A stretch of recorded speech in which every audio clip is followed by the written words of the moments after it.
Hey guys, bit of a fun video today because I don't really have anything on my list that could be sorted rather quickly, so I decided to have a bit of fun in my take number 227 on Automobilista 2. But first things first, I think it was really good, else I wouldn't have stuck to it, and then I set myself a target. Let's do a world record on any combo. And I needed something where it certainly didn't have TC, because sometimes I'm just fed up with the GT3s, GT4s, and any car that interferes really. I want it to be about the driver, and I want the driver to have, well, all the options, right? I want to play with the throttle, I want to play with the brake, I want to play with the steering, throw the car around. And yeah, if you drive a modern GT3 with all the electronics, it can be, well, a bit limiting, right? You have a very much smaller window you can operate in before the electronics take it away. It's a different kind of driving. It kind of reduces or changes the limit somewhat. And yeah, so I took it to Automobilista because there's a huge variety in cars, and I thought there could possibly be nothing better than a V8 supercar from Australia on the Nordschleife. So I did that, and I think I'll just run it and comment over it. So first thing you're gonna see is, okay, we're starting just about in the last sector there and taking it a bit slow. Tires are preheated, and you can already tell by the small kicks on the throttle that there's an engine behind that really wants to go mad. You can see I have work a lot on the steering wheel there, on the brakes, because the brake bias is so far back it just about locks up the rear. And the car has pretty much a spool differential, so this thing is pretty much locked all the time. So every time you put the throttle down, both rear tires usually spin up, and this is what you can see the car doing here. It's so loose, it's basically sideways all the way. Exactly what I was looking for, really. I already had the world record by a couple tenths, but I know I didn't nail the lap, so I tried again at least one more time. And you can see the delta's running away from me here already. And the speed the car's carrying is rather high. I mean, I've gone down with the downforce. It's actually a thing on the Nordschleife where you would think, okay, long track, loads of corners, you're going to run high downforce, but in fact, you're going to go rather low because there's a lot of straights. And yeah, being 20 kilometers up for, I don't know, 30 seconds or something, it's going to add up in lap time really quickly.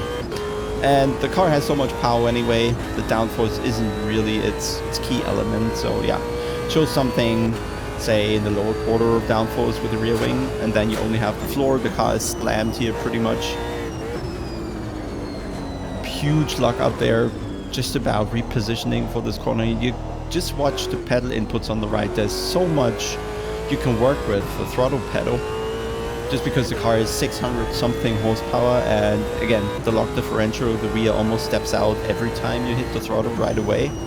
So you can really use that when you feel the car is a bit understeery and trying to look for the outside of the corner. You just slam the throttle and suddenly the car points more to the inside, and then it's just about if you can actually bring it there as well. Some places you take flat in other cars, doesn't quite work in this one. I still feel the tire model in AMS2 is a bit squishy. That's, I think, the best word for me to describe it. Went way too deep here. The tire comes nicely back even if you lock up. If you just decrease the brake enough, you'll sooner or later get the grip back. Big slide there, it cost me, well, 3-4 tenths or something like that. So I'm quite a bit behind on my previous lap. But then pulling this long slide there out of the double left. Short shift up that hill here, just because the car is so slidey coming over the crest there. And rather banging the limiter in second, so the short shift actually makes sense. Always aiming for very late apex here to carry some speed onto the straight. And there was still a bit much, just barely caught it there. Actually, I had to let go of the wheel because the force feedback was so strong, but it caught itself, which speaks for the force feedback of Automobilista here. And now it's a long, flat-out section. I think we're gonna do 280s or something like that, almost. Yeah, I was speaking about the squishy tire model a bit. It always feels like you can lean so much into the tire, and then the car rolls over, and then the tire...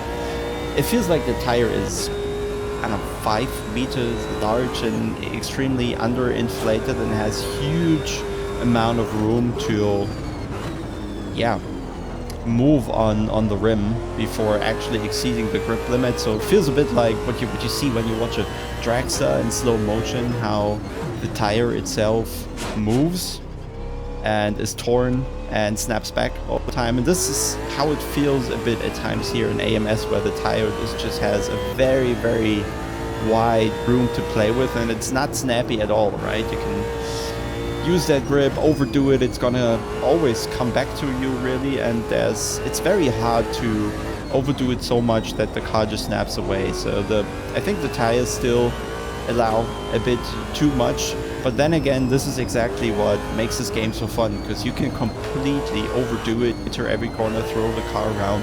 There's always going to be a way to catch it somewhat, unless the speed is just too much and the car won't stay on track. But other than that, there's always room to correct, always a chance to slow down, always a chance with the throttle to play and bring the car back to the inside.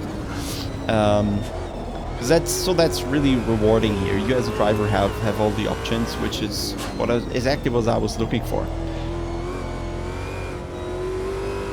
So catching back up on my delta now here. Previously been 6-7 tenths down. We're back to 2 tenths behind, and I know there was something in the middle sector here, to be precise, where I was really off track even a little. So you can now see the delta going green, and from now I knew, okay, you have to bring this home.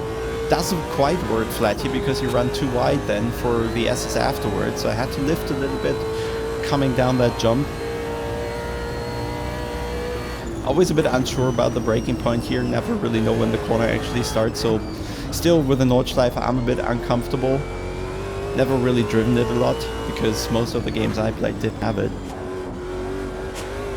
Same for the next corner. I don't really know how many apexes there are really, so I'm just kind of staying middle of the track all the way to wait until really that curb arrives, and then I know, okay, pin it down, and now there's some time to relax and think about how you're not going to screw up the last sector.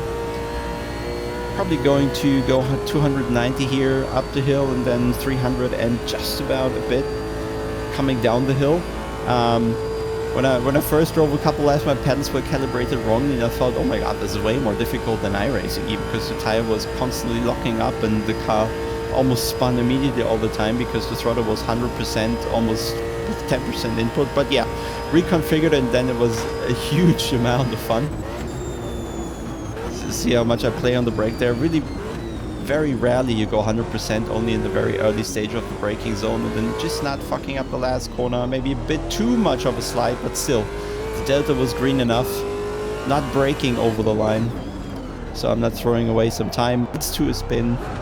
But yeah, done a world record here in Automobilista 2. Fair to be said, there's so many combinations in that game that it's sometimes fairly easy to do that lap, but it took me probably 10 attempts or so it wasn't that easy, and I only beat the previous world record by something like half a second or a second or something like that, so it wasn't gifted. Either way, I hope this was somewhat of a fun intermezzo, let's call it that, and we'll be back on ACC pretty soon, unless I venture about to something else. So bye everyone.